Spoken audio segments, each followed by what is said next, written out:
Thursday, July 29th, 2010, Jerusalem, Israel. I had arrived in the country 3 days earlier, and my first stop was the Gay Pride Parade in Jerusalem.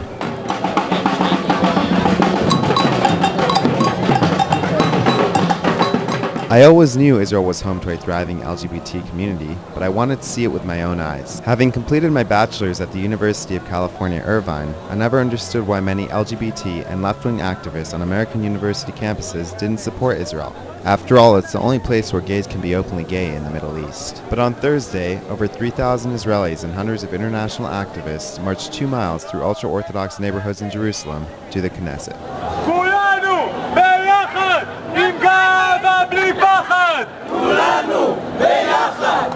One could only imagine not everyone was happy with this.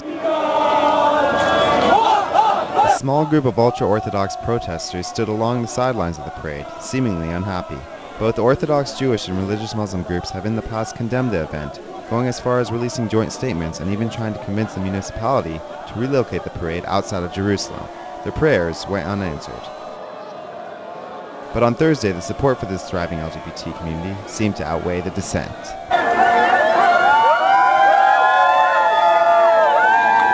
The Israeli government not only guarantees certain rights and freedoms to gay individuals, but has passed a series of laws to protect gays from discrimination. In 1992, legislation was passed which prohibited employment discrimination on the basis of sexual orientation. In 1993, a groundbreaking policy shift took place which allowed homosexuals to openly serve in the military, including in special units. And in 2006, legislation was passed which required the state to officially recognize same-sex marriages performed outside of Israel. It's no wonder why Out magazine recently named Tel Aviv, Israel, the gay capital of the Middle East.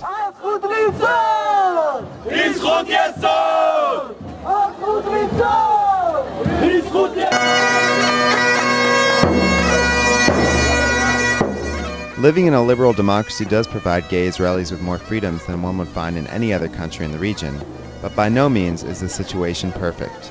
Despite the fact that gay couples may engage in civil unions, same-sex marriage has yet to be legalized, much like the situation in my home state of California. Although same-sex marriage is not the #1 priority for the LGBT community in Israel, it's certainly near the top of the agenda.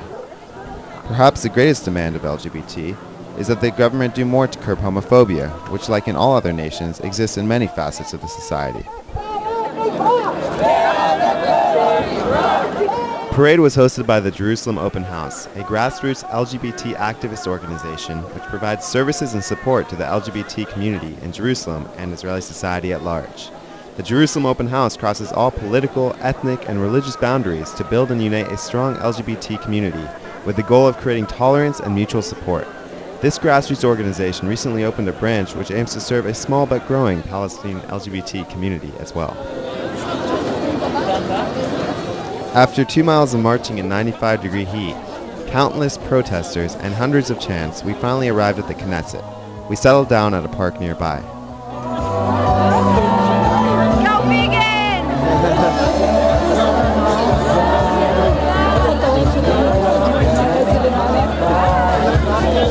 These Israelis came together on this day not only to celebrate, but to mourn the loss of 2 members of the community who were brutally murdered last year in Tel Aviv, simply for being gay.